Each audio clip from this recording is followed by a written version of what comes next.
Yeah, very good morning to all the faculty members. I take this opportunity to first thank management of Sarath Institute of Technology and our principal, Mr. Sanjay Kote, Dr. Sanjay Kote, for arranging such a wonderful webinar for the faculty members. Because anything we discuss with faculty members, it has got a very good multiplying effect. So this presentation I have made already, you have covered in the last 5 days, many utilities, what to do. This presentation is purely based on our experience in energy audit in the last 35 years. Based on that, I have prepared. I am open for all the discussions, whatever we have written in this present PowerPoint. With this, I will start.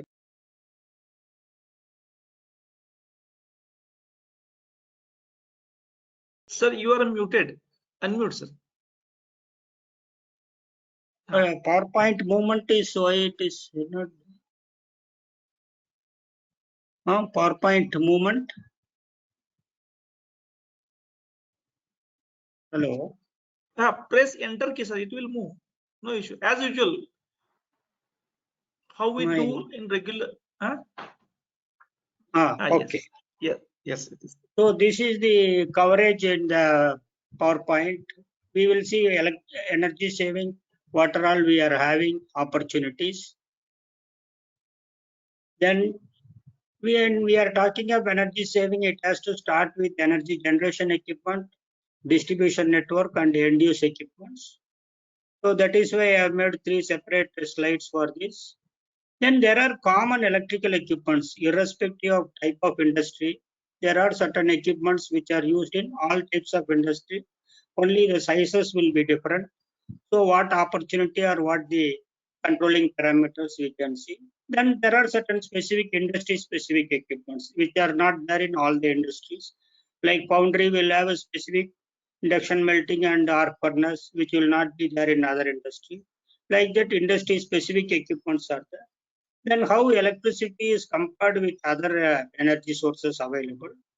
Then today a lot of emphasis there on energy monitoring and reporting. So we will see that also.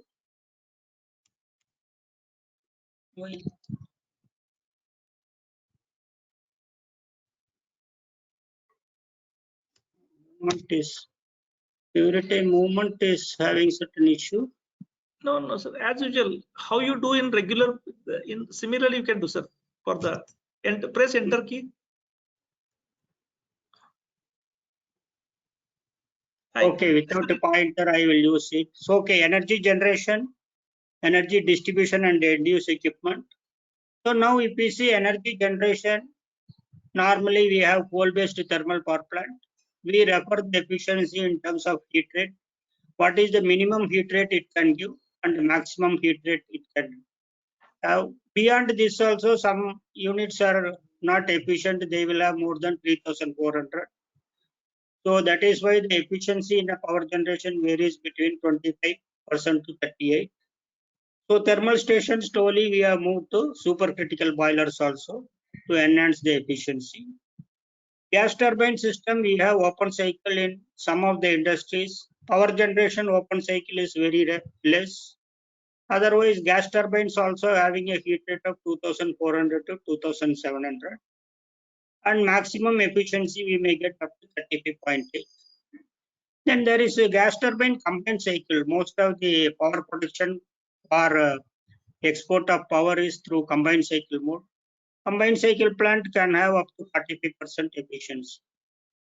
Compared to a coal-based station, gas-based systems are mainly used for peaking stations only because today gas price cost is more.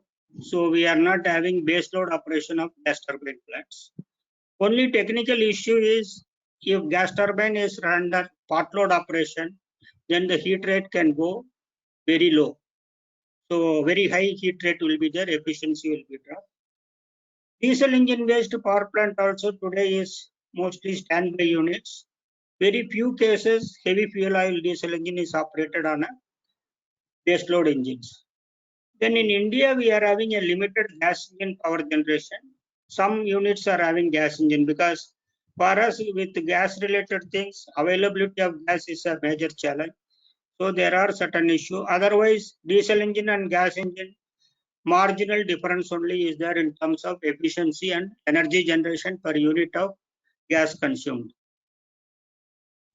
Then with respect to generation, if you see, steam inlet pressure and temperature is a predominant factor which affects the overall heat rate. So this inlet pressure and temperature already decided when the manufacturer starts building a power plant. So steam inlet pressure, we have started moving, like some of you are working in sugar industry. We started with 22 kgs. Today we are having 101 kg per centimeter square as the pressure. Similarly, temperature we have moved from around 330 degrees to 525 degrees. Today we are operating. So the moment inlet pressure and temperature changes, accordingly the heat rate as well as the steam requirement changes. Similarly, gas turbine, mainly because it is having a mechanical rotary equipment, the temperature is having certain limitation because of the metallurgy of the metals which we are using for the turbine blades. Mostly earlier we were running with 1100 degrees. Today there are improvements up to 1400 or 1600 degrees as the inlet temperature for a gas turbine. Similarly, auxiliary power, it is decided based on the capacity of the plant. Again, a thermal power plant, we have started with 63 megawatt, 110 megawatt, 210, 500, 630. Like that, when we have increased, automatically the choice of auxiliary equipments also have changed. In general, if we see a very good power plant can have auxiliary power consumption of 6 to 7%. When it is a normal power station, we may have up to 9 or 10%. So again, auxiliary power plant like 500 megawatt, if we see the basic auxiliary equipment, boiler feed water pump is operated by steam driven pump. So automatically, if I select the choice of steam driven pump, my auxiliary will be reduced by 2 to 2.5%. So these are all why we are telling there are certain design parameters which affects the heat rate and auxiliary. In operation, certain improvements we can do that we will see in the next slide. Similarly, sugar cogen, if we see, they can have both the combination. Only pure back pressure turbine, where the power plant will be running only during season period. But back pressure turbine in terms of power utilization and steam requirement, it is a very good option. Only thing, flexibility will be less. If there is a demand change in the steam demand changes in the plant, how to control the electrical power. So many of the industries, they have one back pressure turbine and one extraction condenser. So extraction condensing power plant or a cogen system will have more operational flexibility. If the cane crushing there is a problem, if steam demand is there, automatically I can export power also and I will run the load on the condensing. So these are all certain configuration in cogen plant. What are all the field interventions or the activities affecting the heat rate or efficiency of the power plant? One is the plant load factor, as well as it is also combined with the power purchase agreement. Because see, initially we all started with the plant load factor 60, 65. Then lot of improvements have taken in power plant. Many of the large NTPC plants, they are going more than 80% PLF. That was the condition around 6-7 years back. Now, because we have increased enough capacity, both from the government sector as well as from private sector, power is almost surplus in India today. We are not having power starving in most of the places. So automatically there are certain power plant, even in private sector, they don't have enough PPA. If PPA is reduced, automatically my PLF changes. Then this will reflect in my heat rate. Why? Because one side we have put additional capital power plant, plus we have also promoted large number of renewables. So all are adding power to the grid. To that extent, today we are having surplus, almost surplus. Because of these things, many of the old plants are not running. Today, even in Maharashtra, if you take number of power stations in operation is very less, maybe 4 or 5. Chandrapur is there, Kaparkada is there, like that only. 3 or 4 stations are operating. Because of this, PLF reduces, automatically my heat rate changes. Design and operating values, normally it is monitored in a regular power plant. One can see what is the pressure and temperature at the steam boiler end, at the turbine end, and all the heat exchangers. This can be compared along with the PG test. Wherever we require, we can give certain additional improvements, or we can monitor why it is deviating. Then there can be a pressure temperature variation in the main steam. Pressure and temperature variation can occur because how we are having PL system, how the PL control is there, and how it is responding. That means whatever is the steam generation pressure and temperature at the boiler end as well as at the turbine end. What is the difference we are having? If it is changing, how it is affecting the heat rate. This particular case is given for a 210 megawatt case. If there is 1 kg pressure change is there compared to design, then heat rate will increase by 1.25 kilocalorie. Similarly, if the temperature variation is there for every 1 degree, the heat rate will increase by 0.75 kilocalorie.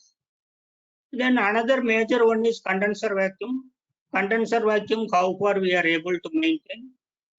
This is having a major control on how the cooling towers are operated, what is the atmospheric temperature, and what is the load on the tower.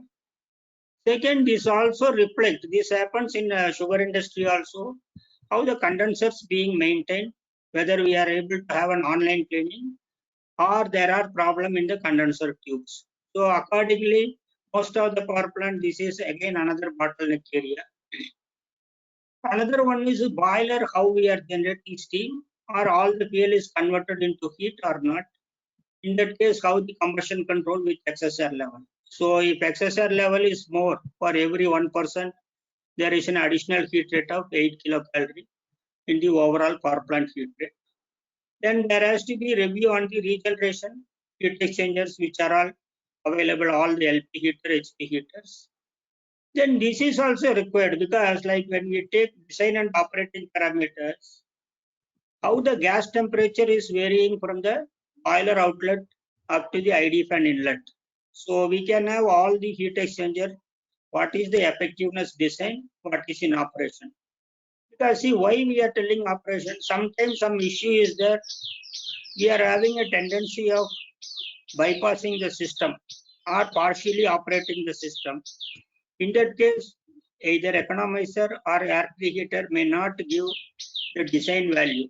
So these are all the control parameter it has to be checked. Then how the auxiliary equipment controls are provided.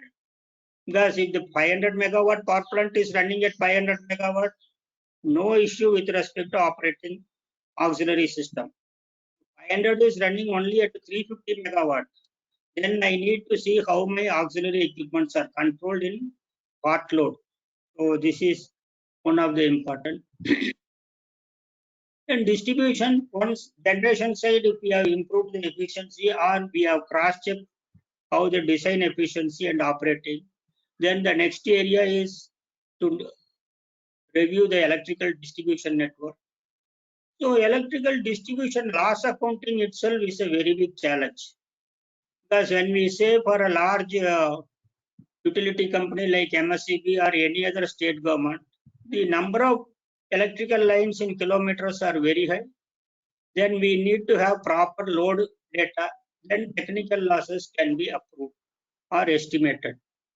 So distribution loss here we are only about technical loss. Administrative loss is a financial loss which have to be controlled based on the administrative system how we are having. Otherwise, technical loss accounting we have to review how it is done. Because large number of transformers in a system like Maharashtra, if you take all the distribution transformer in Maharashtra is around more than 1,20,000 transformers, distribution transformers are there. Then length of the network, 800 kV line, 400 kV line, 220. Up to distribution, higher the voltage level, if you see the loss percentage is less than 1%. Major loss is occurring at lower voltage level. Conductor, cable size, current loading, these will have major effect on the LT side 11 kV and below. Otherwise, at a higher level, we are not having much issue with respect to conductor size.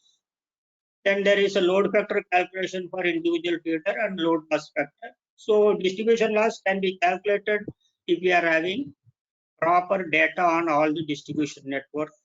Otherwise, today most of the distribution company, they report what they have generated, what they have billed to the customer, balance all accounted towards distribution loss, or today we are calling it as a aggregate technical and commercial loss. So that is how it is taken. If we want theoretically, we need to calculate technical loss, and there are options how to reduce this technical loss. But all technical loss reduction will have a huge investment required. So in industry, if we see, within industry also there are large network is there. Industry can have up to 6% technical loss, because within industry we can't have any commercial losses. But utility today we are slowly reduced, because there are big programs have been run by Government of India and all the state utilities, where today we can see individual city wise what is the aggregate technical and commercial loss. Today the AT&C loss in some of the good cities or subdivision is only 6% or 7%. But utility as such, we can have maximum 15 to 20% as the technical loss. Balance loss all because of commercial. Then measures for technical loss reduction, DTR capacity, low loss DTR, distribution transformers, conductor replacement again in terms of LT side, and PF improvement by all the customer end, automatically my transformer loading, conductor loading is changed. Then location of capacitors at load center. This most of the boards have taken it seriously, and customers are penalized for low PF.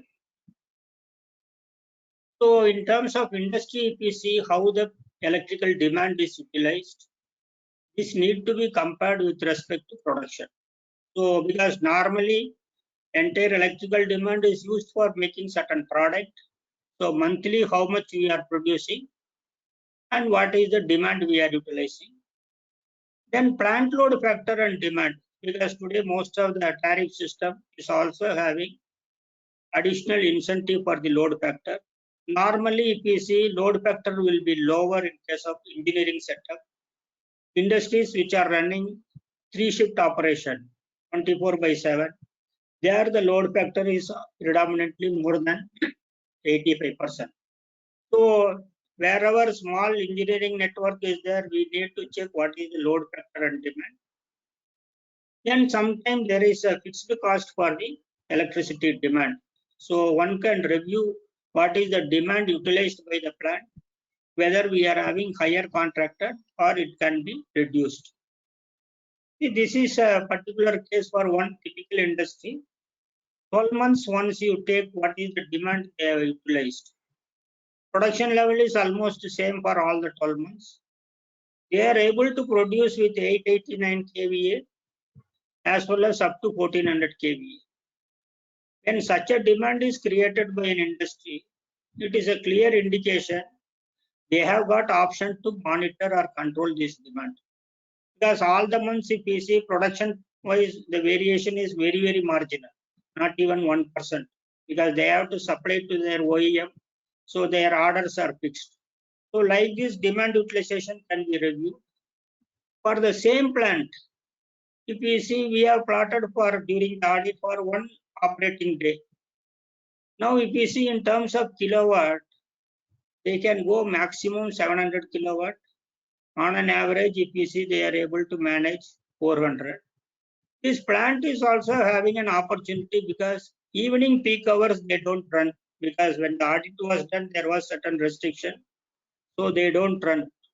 If the plant is able to make such a demand curve, this is again making a potential. Some of the equipments can be planned and operated. And today MSEB is having night tariff. Night tariff is 1 rupee 20 paise or less. Then in that case, which are all the equipments can be managed in the night tariff. So demand variation we need to check. Then comes because of the electricity billing power factor. Because normally billing power factor is taken for the billing period. It can be 27 days or 30 days. maximum for 720 hours operation. How we have taken kWh and kVAh, based on that it is taken. So billing power factor always gives the data of average power factor. Whereas in a small engineering industry like earlier what we have seen, we have to check when real the peak is coming, what is the power factor maintained in the system. Because billing power factor doesn't mean that my peak power factor is safe. If billing power factor is 0.98, peak power factor can be 0.9 also. So many times this is being taken. And today, most of the boards are shifting to kVH billing. In case of kVH billing, there is no leading power factor is allowed. And we have to take the true power factor. So real-time power correction is required in most of the MSEB grid consumers because they have switched over to kVH billing. The overall incentive is reduced if we are not maintaining kVH billing power factor. So whenever the power factor is going on leading, there is not much incentive. So this is again taken for an engineering industry. The plant is maintaining 0.93 power factor as a billing power factor. But if we see the billing meter is every 30 minutes, it is recording what is the kilowatt and kVA. So kilowatt and kVA, if we see the peak PF is varying between 0.87 to 0.92. So normally in the audit, we don't give much weightage for the billing power factor. See based on the load, how the peak power factor is controlled. So this is again for another service sector industry. What is their load is around 900 kVA, billing power factor is 0.97. This particular unit is having all the substation, they got automatic PF control. So every time they tell our billing power factor is good, so we don't worry. But when we took half an hour reading from the billing trivector meter area, this is how the power factor is varying. Sometimes it is going up to 0.88. One end plant is telling they are having automatic PF panel. Other end we are getting 0.88 at some time. So we need to review what are all the reasons power factor is reduced. If auto PF panel is there, I should be able to maintain a constant level of 0.98 or 0.99. Based on the audit, again further analysis done for different end use feeders. Where are all they have to add additional capacitor. Now with the kVH billing, true power factor we need. So earlier case of average power factor by total kWh by total kVH, this formula has been removed. Now the kVH calculation for this is calculated based on the square root of kVH plus lagging power factor and leading power factor what is applied to the grid. So based on this only today MSEB is calculating. So we need to take in case of a kVH billing, what is the displacement power factor and distorted power factor. Multiplication of this will give what is the true power factor. So most of the billing meters have been changed to take care of the true power factor for the large industrial consumer. That is why many of the industries in Maharashtra, they have shifted to real-time power factor correction equipment. Then within the electrical network, we need to see the tariff opportunity because each time tariff conditions have been changed as per regulatory commission approval. So sometime we may work in Maharashtra, sometime Karnataka or MP. Then we need to know what are all the tariff opportunities available. Then industrial and domestic loads. Some of the large industries, they take power from industry, they supply to their own colony through the industry feeder. So always there is a tariff difference between industrial and domestic. This need to be reviewed. Then in case of large colony network, one can also opt for demand side management so that I can promote large number of energy efficient product in the colony area. Automatically my fixed consumption or the fixed cost in the domestic load I can reduce. Today large housing complex also they do for a common service area demand side management activities. So this is again a typical service sector industry. They consume around 83,000 units. Now, if you see out of this, 28% is only residential consumption. Whereas this particular service sector industry is having large number of colony, cranes, so many other equipments are there. But they have to pay additional more than 1 rupee extra for all their domestic consumers. Though company is paying to domestic consumer, they collect money at domestic tariff. So these type of anomalies are there in a large setup, which is only on a cost reduction option, not on energy saving. It is a cost reduction option. Here, if you see, we have also estimated what is the transformer loss, and it is put as transformer energy requirement. Sometime whenever we write it as a loss, accounting people, they think every loss can be reduced or it should not be there in a system. So sometime it is also mentioned as a energy requirement. Then when we come to common equipments, there are common equipments like transformers and motors, which is used in all types of industries. So again, the plant utilities, if we see, whether it is a hotel industry or a power plant or a sugar plant or a small engineering network, we have air compressor, pumps are there, fans are there, chilled water system and heating and ventilation like air conditioners. All these things and all common equipments which are used irrespective of the type of industry. Again, the motors for main manufacturing equipments. It can be a CNC machine or a VMC machine. Lighting is again common equipment. And today UPS and inverters also becoming common because of large number of data systems, as well as we are introducing certain specific machines which require VFD operation.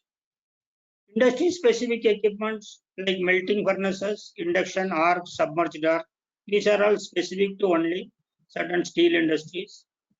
Heating furnaces are there both in a normal engineering unit as well as in a steel industry.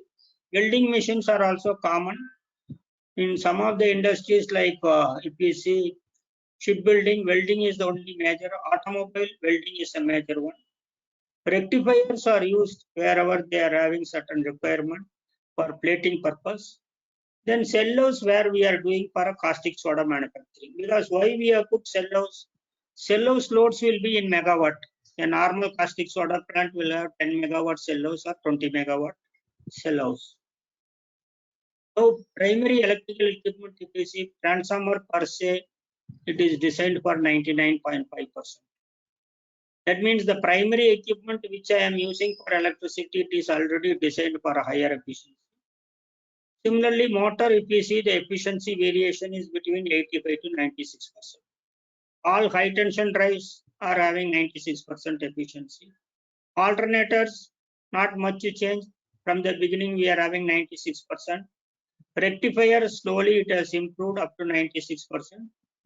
Melting furnaces, either induction or if you take the heat balance, it will be only 65%. Lighting, slowly we have improved. Today, almost everybody is concentrating only on LED. LED can give up to 120 or 130 lumens per watt. Otherwise, a normal tube light we may get up to 90 lumens per watt.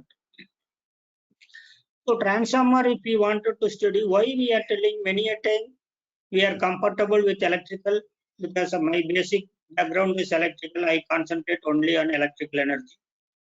But doing all this activity in main equipment, what kind of saving or how the efficiency is dropping? Like transformer is basically a capital investment infrastructure equipment. Any amount of study we do to assess what is its loss, I may have very less opportunity to totally replace it because of energy efficiency alone. Again, transformer efficiency variation with respect to the load. So in general, we always tell theoretically when iron loss equal to copper loss, it is the maximum efficiency. So though I have got a 1000 kVA transformer, I am operating a 200 kVA transformer. I am not going to lose much on my efficiency.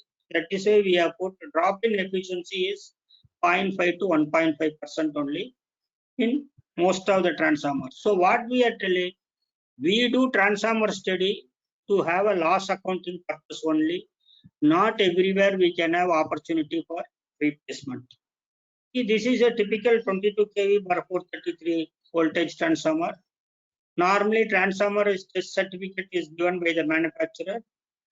Testing is done from 25% load to 125. Similarly, the efficiency is calculated at unity power factor as well as 0.8. Now, the interesting part is, even if I am running this equipment at 25% load, my drop in efficiency is only in decimal. And at 50% load, I am getting maximum efficiency. So we need to concentrate or spend minimum time on studying the transformers.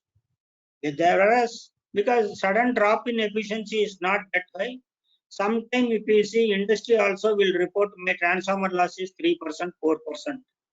But in that case, we need to review really such losses happening. Then it can be, decision can be taken.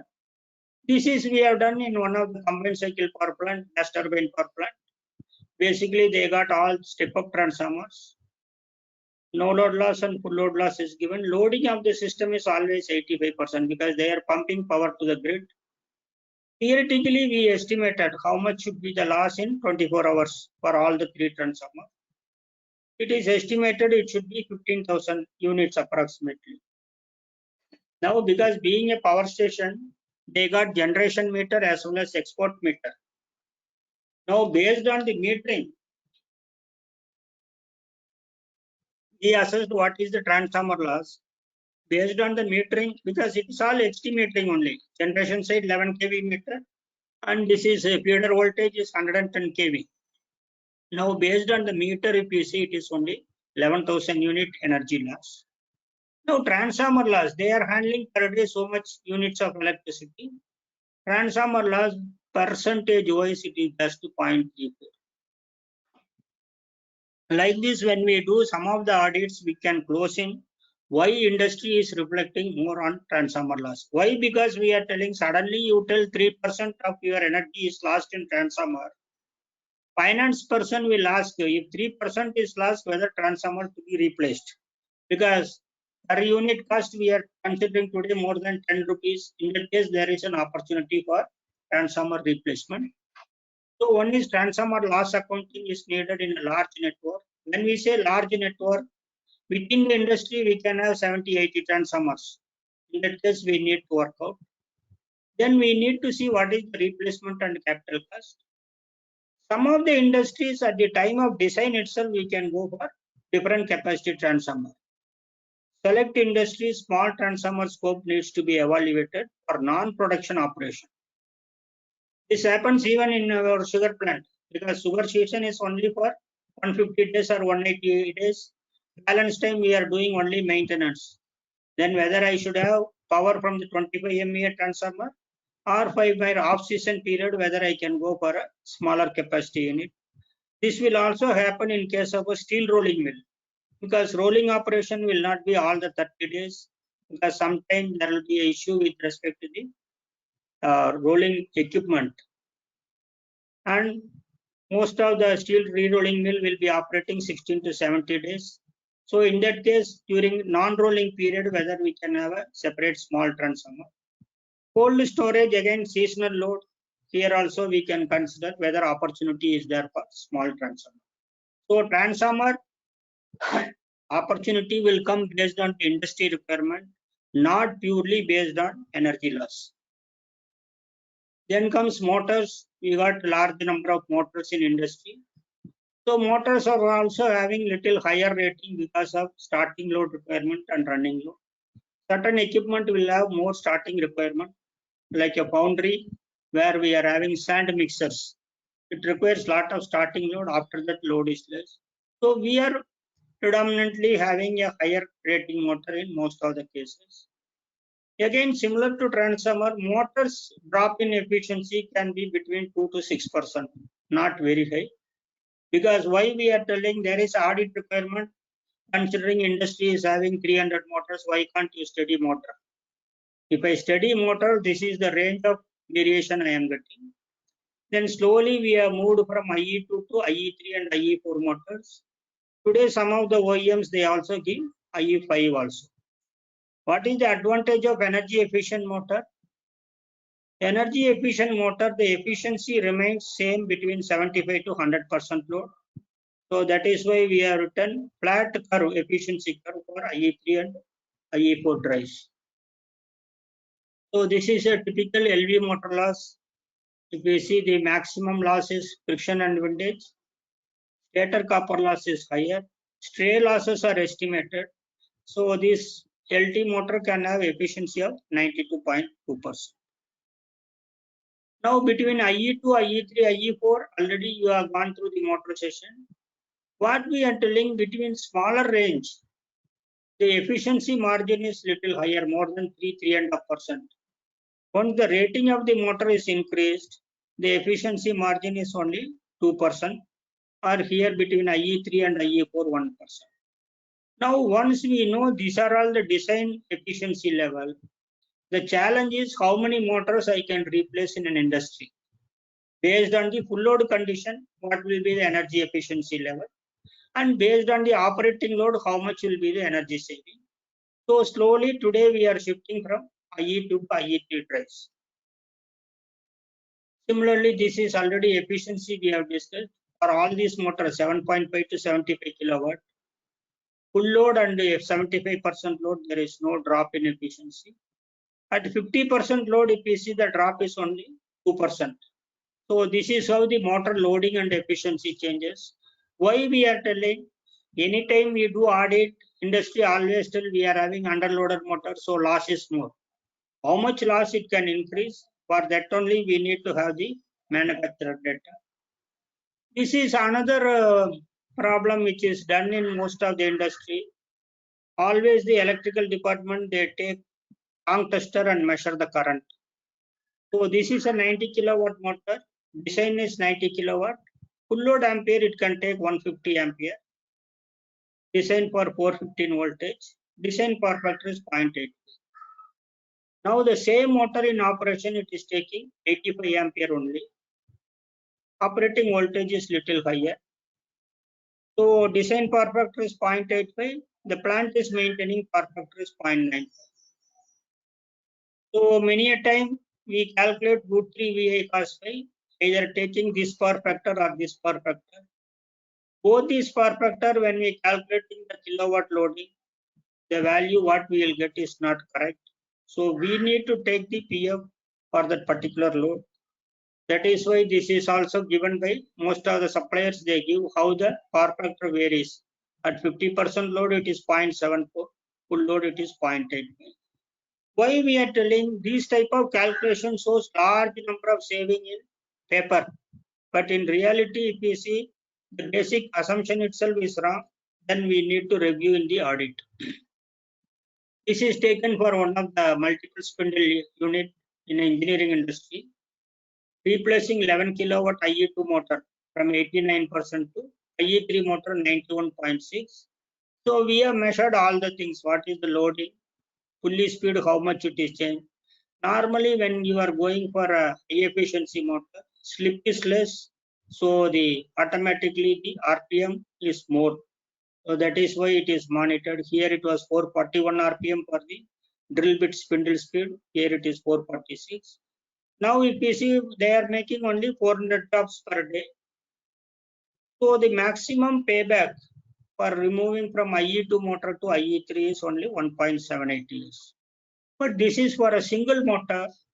In an industry, if we wanted to replace 50 or 100 motors, then this investment will be in crores. So in that case, we need to have certain specific program for motor replacement. Already Energy Efficiency Service Limited is having a motor replacement program for the country. Then we can do it. As we have discussed, high tension motors, already design efficiencies are higher.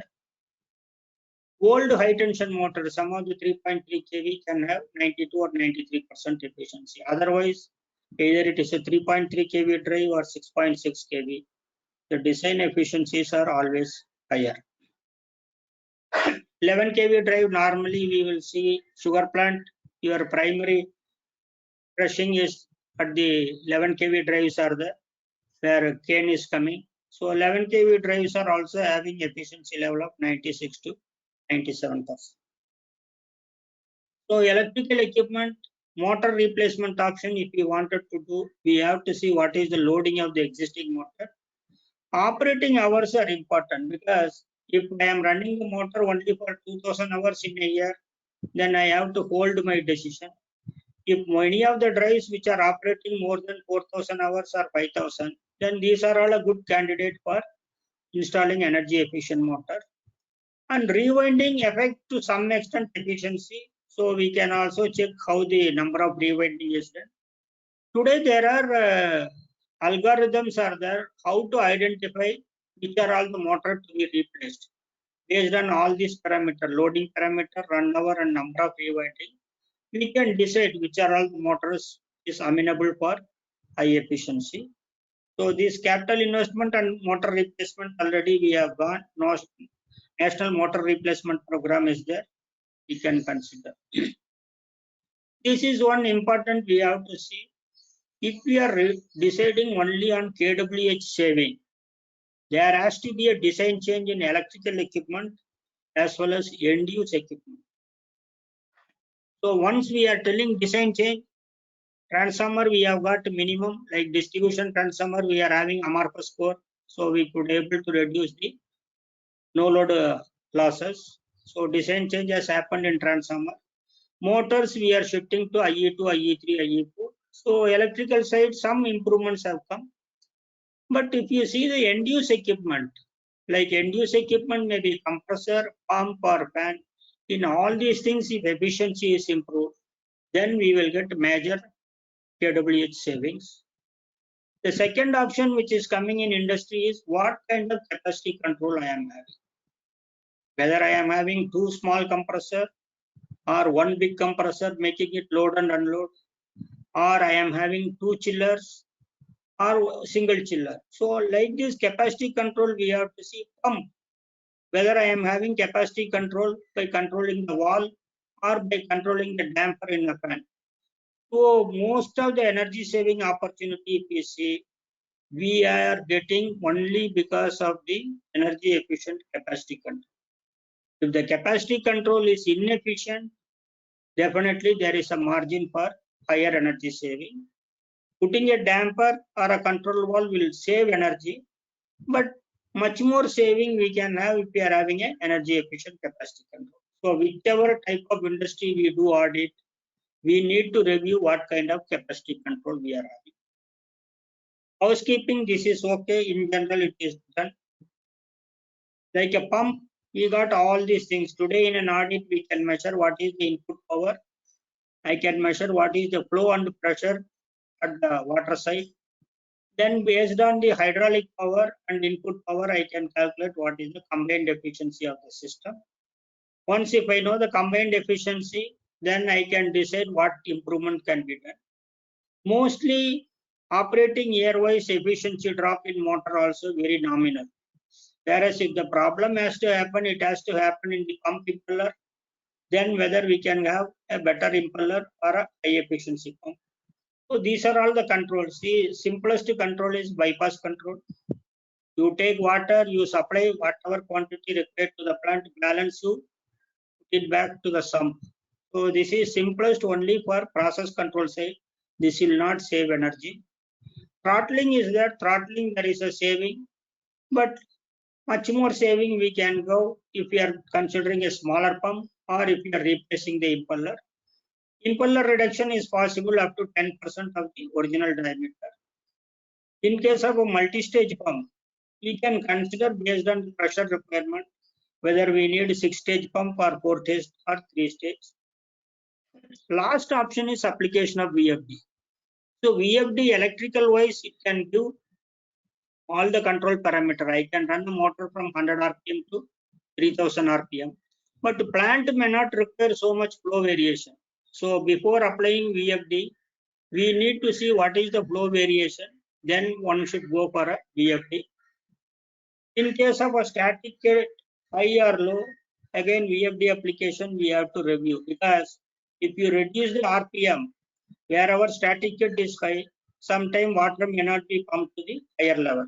So VFD application, whenever we are thinking of high static kit requirement, it has to be reviewed. Then combined efficiency and high efficiency pump. Today, if you see a very good motor is 90% efficiency, pump is 80%. You should get combined efficiency of 72%. But if you, some of you have seen old monoblock test Beacon, nameplate itself, they write only 45% as the efficiency. If the pump is 45 and motor is 90, we are getting only 36 as the combined efficiency compared to what is available today, 72%. This is one case for a multi-stage pump. 6-stage motor is there. Design is 50 meter cube. Actual requirement is 270 meter. The requirement of the flow is only 28 meter cube. Head requirement is only 150. So because being a number of stages are more, after the audit we have decided how much they can have.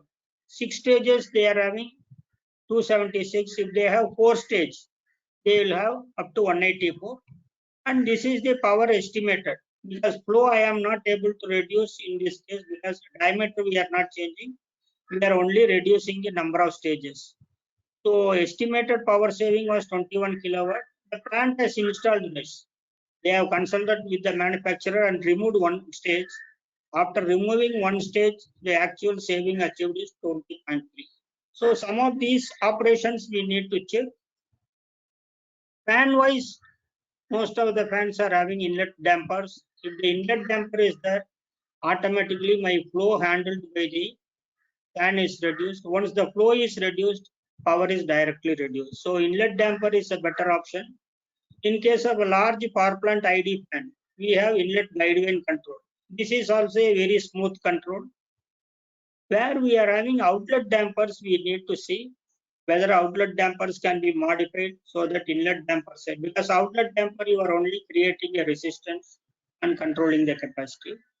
Last is again application of VFD based on the flow requirement change in the plant. Air conditioning, earlier we have these some of the thumb rules, like 1 TR we will tell it will take 15 ampere. Otherwise wattage wise it is 1350. Window air conditioners up to 210. Similarly, if we see split air conditioner, split AC is having what we are telling certain advantage and certain disadvantage. Because evaporator unit is inside the house, condenser unit is outside, and operational control is good because condenser is outside, noise is less. But split AC, the main challenge is it will not take outside air unlike a window AC. Window AC, there is a provision where you can take some percentage of outside air. But split AC, whatever room air, same air is recirculated at a lower temperature.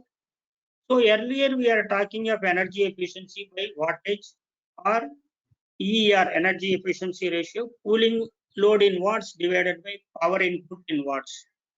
But today this has been changed to Indian seasonal energy efficiency ratio, which is varying between 3.2 to 4.3.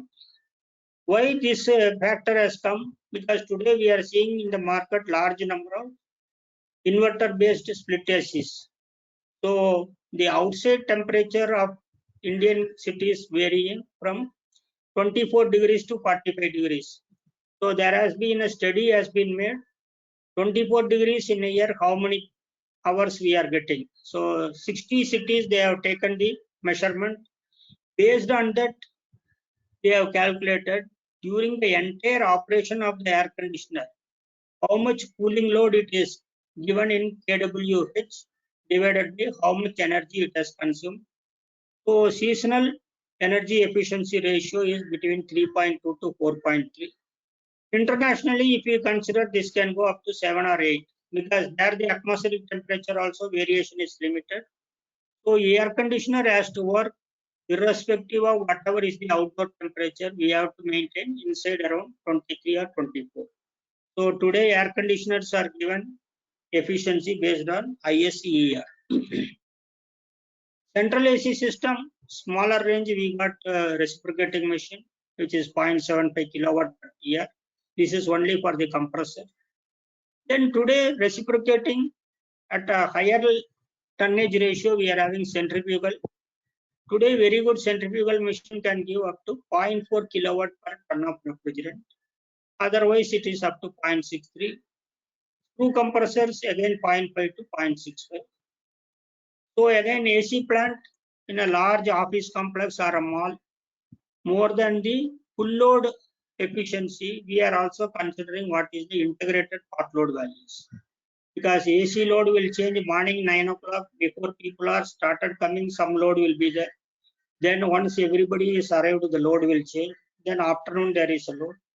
So at a different load, 25%, 50%, 75, 100%, what is the input power it is taking? Based on that, efficient ACs can be decided. So AC plant will have basic compressor power, plus there are all auxiliaries, circulating pumps are there, cooling water pumps are there, air handling units are there. All put together, if we see a central AC plant also will consume approximately 1 kilowatt per tier or 1.1 kilowatt per tier. Then we have gone to vapor absorption system. This is basically steam operated, like a sugar plant. For a control room, if you want, we can go for a VAM machine, because sugar plant bagasse fired cane only is used, extra fuel is not burned. Then in that case, steam operated system, single stage machine is there, 2 stage. This is the steam rate required. 8 kg of steam you have to give for every ton of refrigeration. Similarly, today we are also having direct fired refrigerant system.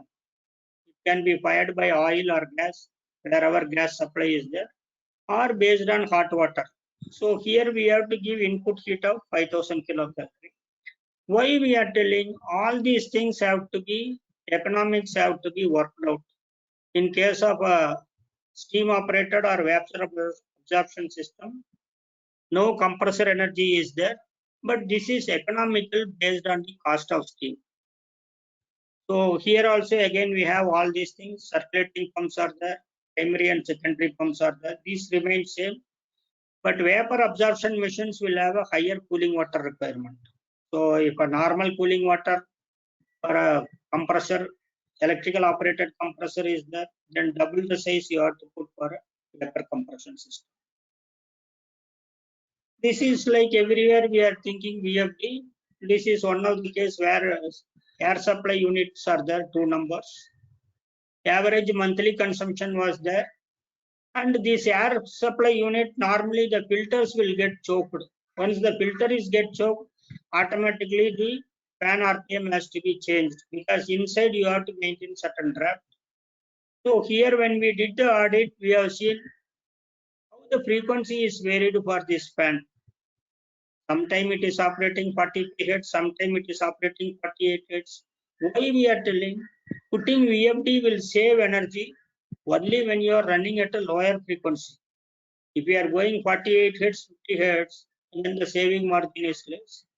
So once we have done what we have seen, the moment filter is cleaned, the same equipment is running only at 93 kilowatt. When filter is getting choked up, it is going up to 129 kilowatt. In such cases, we can have a proper maintenance control, then we can still run the system at a lower frequency and get saving. So many a time in the audit, wherever VFD is there, the first task is to check at what frequency it is operating. Then you can decide really saving is there or not. Air compressor we have seen. One is on-off control in a small compressor, like whatever petrol pump we are filling the air for a vehicle. These are all only garage compressor. Compressor is mounted on the tank, then tank is filled. Once we are using air, pressure is coming down, then automatically it will come on. So on-off control, it is having up to certain volume and pressure we can have on-off control. So basically on-off control we tell up to 20 kilowatt motor capacity. If the motor capacity is going beyond 20 kilowatt, then we are having load and unload operation. When the compressor is unloading, it will not pump any air, but there is unload power consumption. In case of a reciprocating, unload power will be 25% of the load power. That means 100 kilowatt is the compressor capacity. Unloading time, it will take 25%. Screw compressor, if it is unload, 35 to 40%. Some of the screw compressor are having modulating intake air, but that capacity limitation is there. Centrifugal compressor is again modulation, like inlet guide when it is there.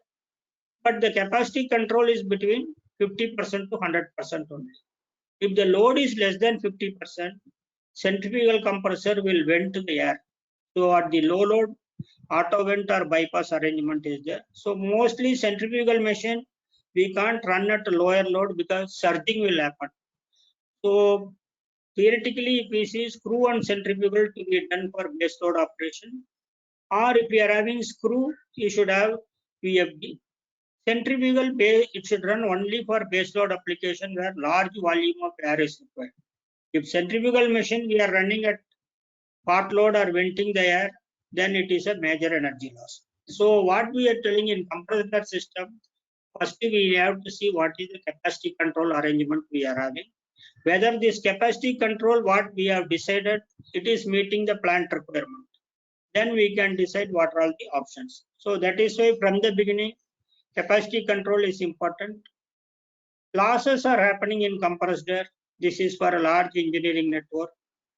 More than 5-6 compressors are in operation. If you see all the things, 30% is taking as unload power. So this is why we are telling unload reciprocating compressor. Per day, whatever they are consuming, unload energy itself is 30%.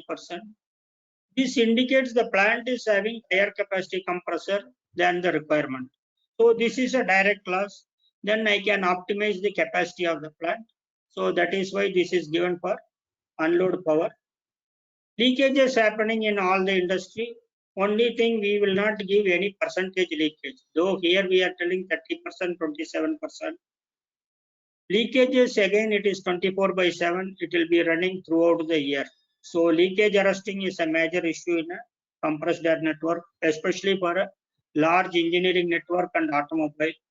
Because in an automobile plant, all the compressor put together, if you put, the capacity will come to 3 to 4 megawatt. Today, textile industry, which are all having new textile industry, they also use large number of compressors. Then some of the specific equipment, melting furnace we are having. Basically, melting furnace capacity utilization, how much we are having. Accordingly, the energy consumption will change. Then there are operational delays. If I know per heat, I have to take only 2 hours. Sometime the delay is happened. I increase the tapping time to 2.5 hours. To that extent, I am holding the metal inside. So operational delays will directly affect the energy consumption. Heating furnace, again capacity utilization. Why is capacity utilization important? We design a furnace for 10-ton capacity. We load only 3-ton material. You heat the entire refractory brick. So there is a startup consumption is there, and specific energy also will change. So capacity utilization is predominant in heating.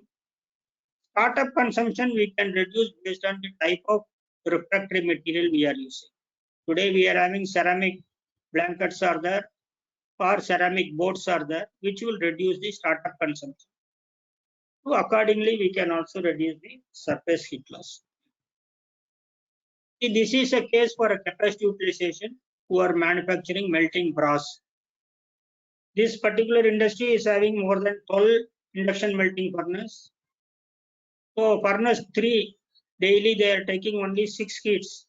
When they have taken 6 heat, their specific energy is 400 units. Same furnace 4 is continuously operated. In 24 hours, they are able to take 12 heats.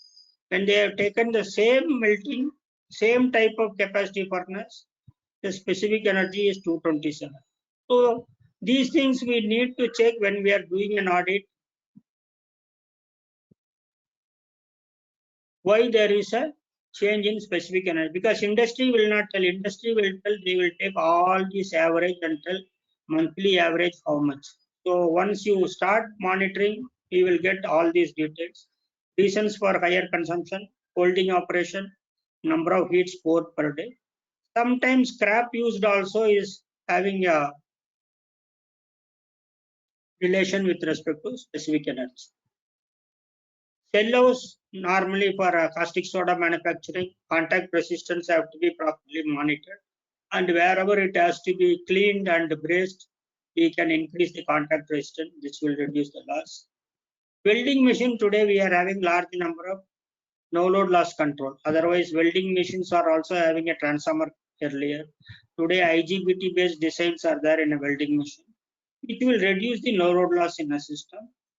Rectifiers, again, rectifiers are designed for 90% efficiency, but based on the operating years, there is a drop of 1% efficiency per 1 year to 2 years. So this has to be checked as per the manufacturer data. Energy meter installation. Today, energy meter is not a problem, especially electricity measurement. We got large number of meters. Some of the plants, they will tell 200 meters, 300 meters. But only thing, if we are having number of meters more, we have to check how the energy reporting is done. Even after having all the meters, if we are doing certain assessment, it has to be reviewed. Second, how this is calculated, transformer and cable loss. That is why first point we have discussed, how much a transformer can lose or how much a cable can lose. Then IoT based and artificial intelligence cloud based metering systems are slowly penetrating. As far as electricity is concerned, today metering is not a problem. Where we are finding in all these things a gap is how the data is being analyzed. Because the system provider can give large number of chart, bar chart, pie chart, line chart, everything. But I am putting all these things to take a proper decision at right time, how the data is being analyzed. So once we are spending some time on data analysis, then all the metering system is very good. We can improve on energy efficiency. So wherever metering is there, not only putting meter, we need to see the metering signal, because many a time we have seen only sticker is provided, meter is calibrated due for 2022 June. But when there is no signal itself is coming to the meter, definitely all your, whether it is a single meter or IoT based meter, everything is based on what is the meter signal we are getting.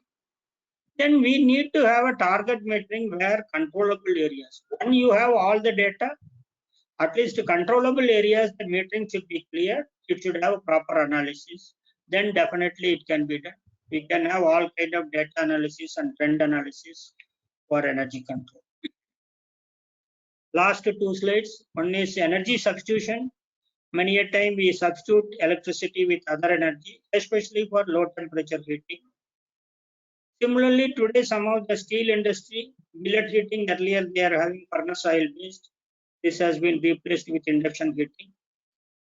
Once we are doing energy substitution, there is an operation cost reduction is there. But all these things have to be checked based on cost of all forms of energy. That means at my industry level, what is the landed cost of coal, landed cost of oil, landed cost of electricity. Based on that only fuel substitution is there. It is not that energy substitution will always give me profit. Sometime energy substitution may not give profit, it will be negative also. We need to review the cost of input energy, then only energy substitution should be continued. Some of the large hotel industry, they play between electrical chiller and steam operated chiller. Everything is purely depending upon the input cost. Because why we are telling, today nobody is able to operate diesel engine, because diesel is now 100 rupees per liter.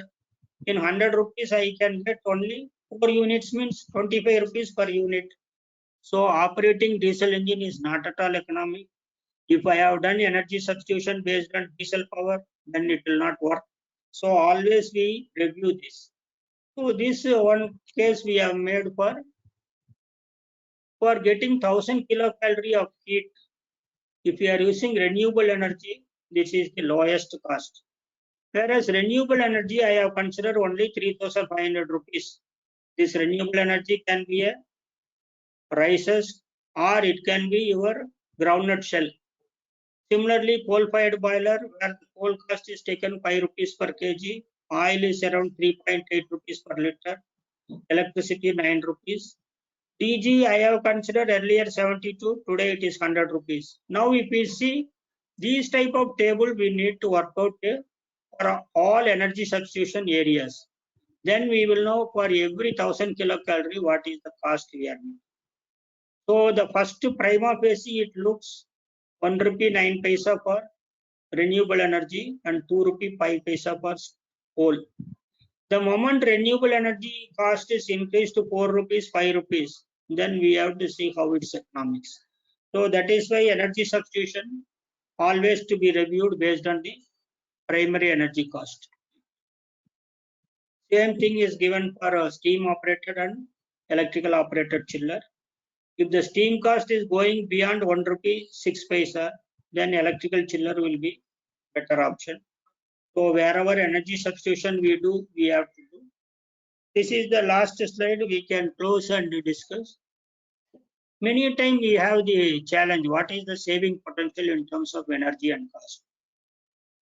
So if we go back to all the discussion, pure electrical equipment, only seeing the electrical network, maintaining power factor, transformer motor, we may not get more than 2% saving or maximum 5% if there is a problem in the plant.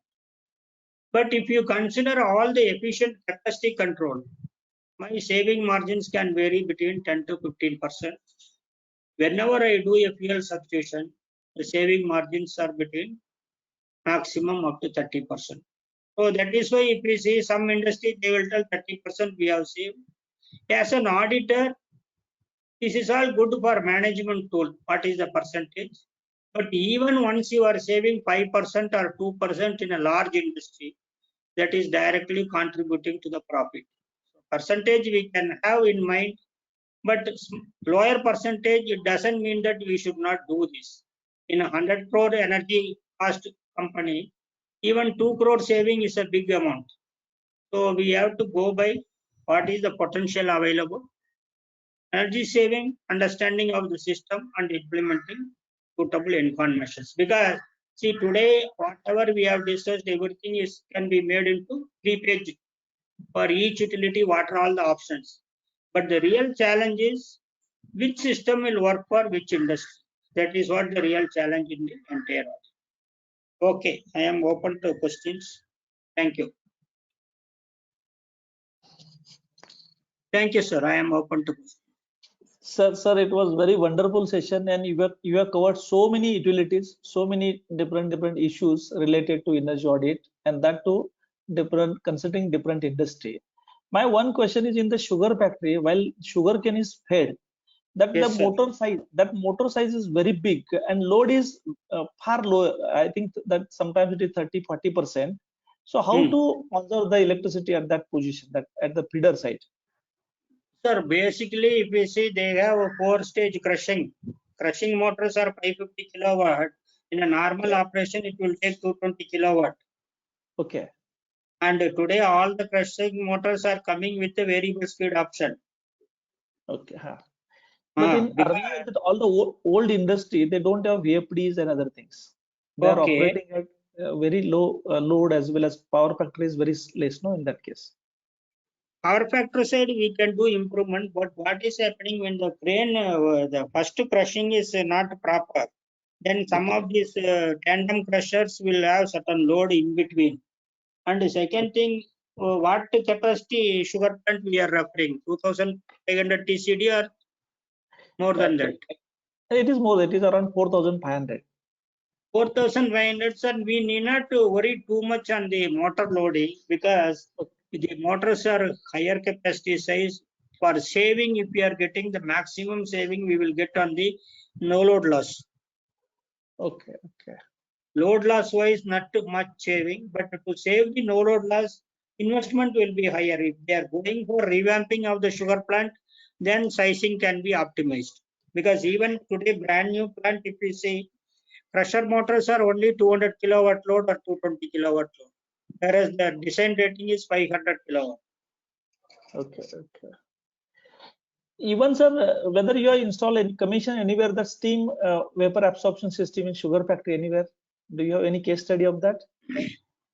So sugar plant में क्या हो रहा है? Only because of the cogen plant, you need at least 50 TR or 100 TR chiller system. Yeah. If we are having more than 100 TR capacity, then we can consider vapor absorption system. If it is a large sugar plant where 3 or 4 turbines are running, if the control room load is more than 100 TR, we can consider. Because in most of all the electronics gadgets nowadays they are using for the VFDs and there, so everywhere they are putting air conditioners.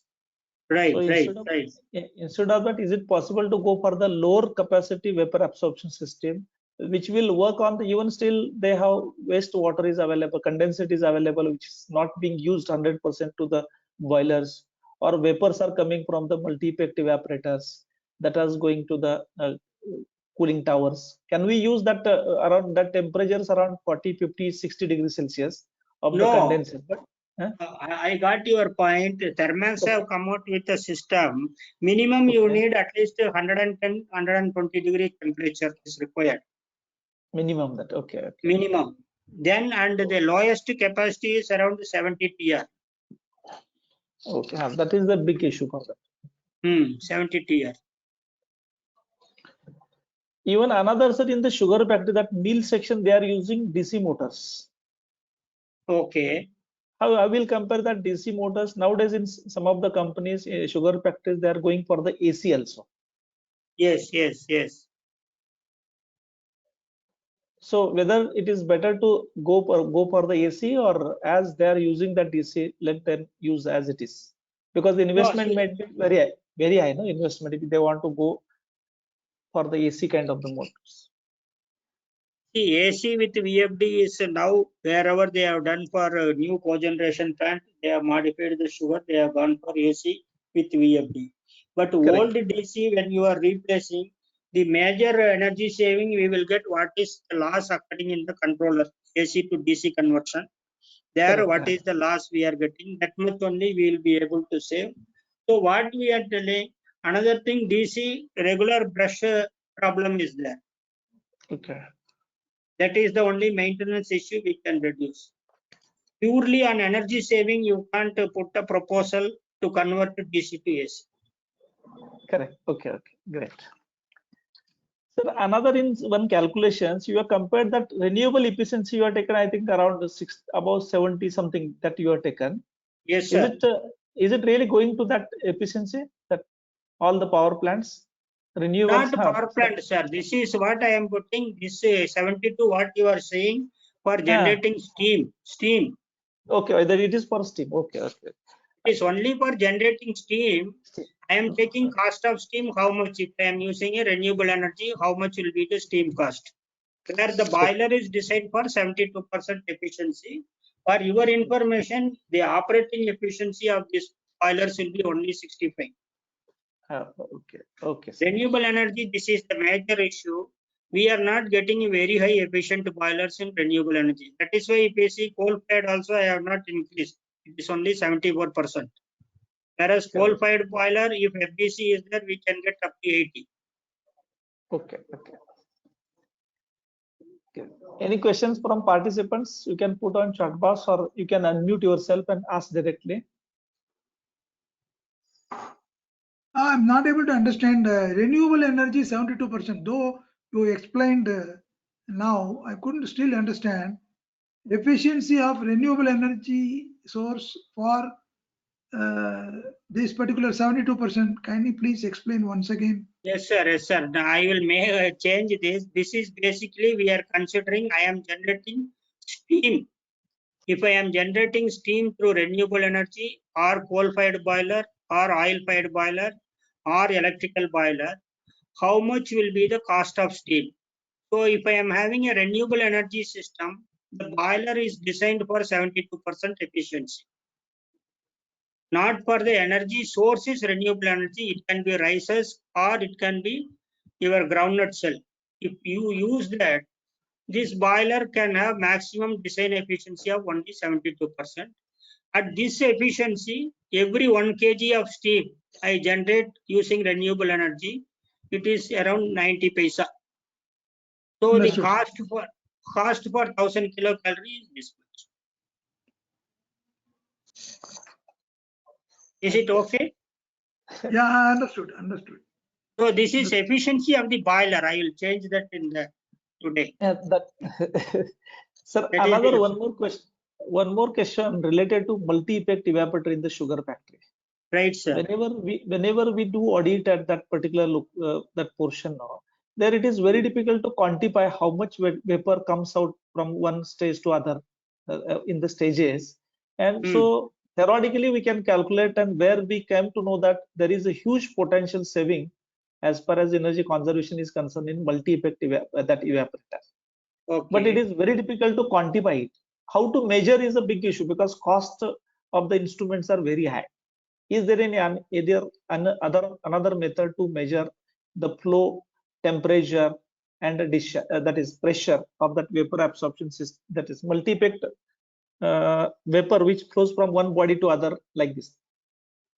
See, normally sugar industry, if you see either steam side, they will have flow meter. Second, first body above condensate is measured.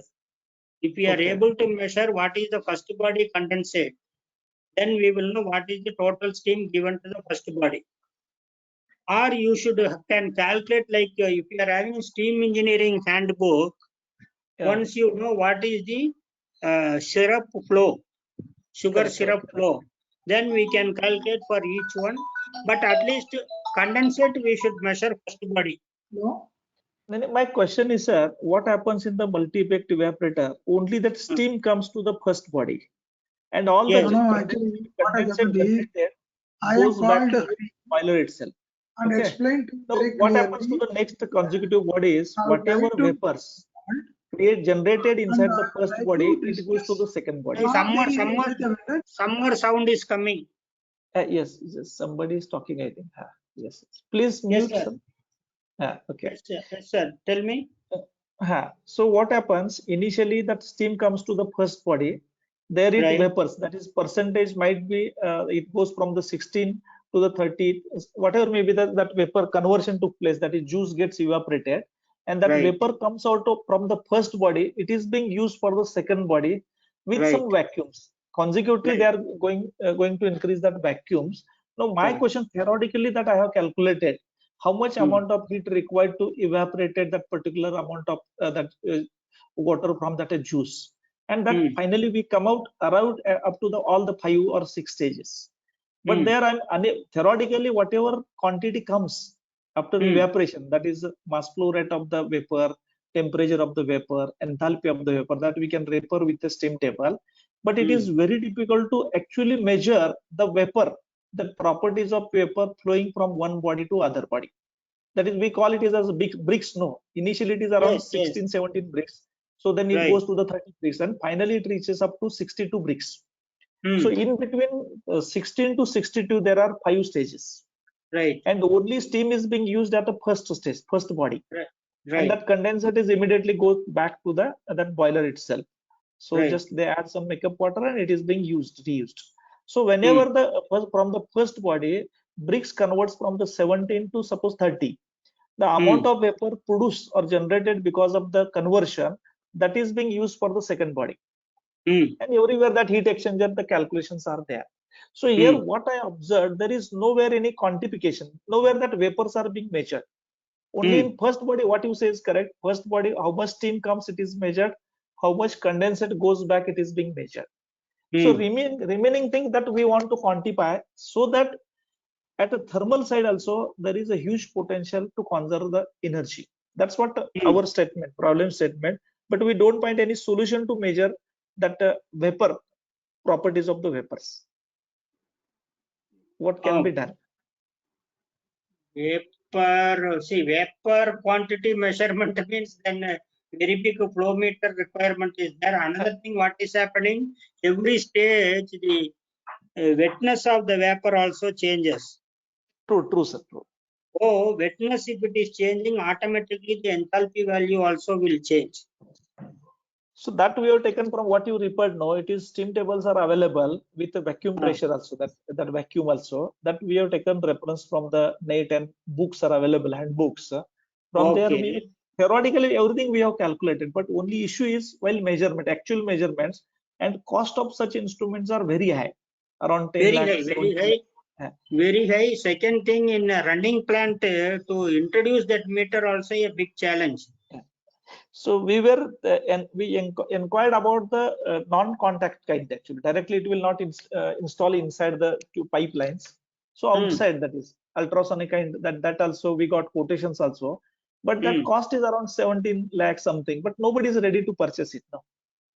But if you quantify that, know that suppose even the saving comes around 1 to 2%, that goes to crores rupees. Yes. Yeah. Yes. Okay, please. Any questions? Any other from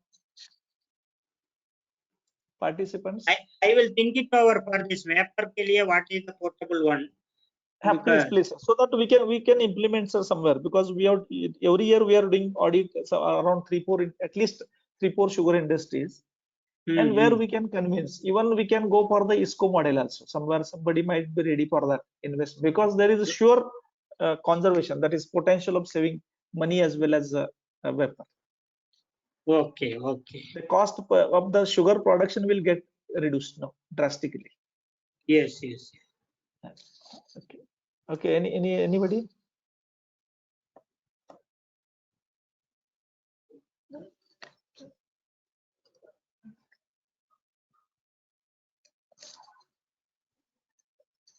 Khade sir? Yes, sir. So Is before there that, any just one announcement, that is the test would immediately after this session, the test would be there. The test, that link would be put on the chat box, as well as it has sent to the Google, that is WhatsApp group actually. And within 90 minutes, we have to complete that questions. If anybody has any doubt, they can directly put on the WhatsApp chat box, so we can support you. And final that valedictory would be at around 2:15 will start dot, and that would be for the 30 minutes. 2:15. Okay, please, Khade sir.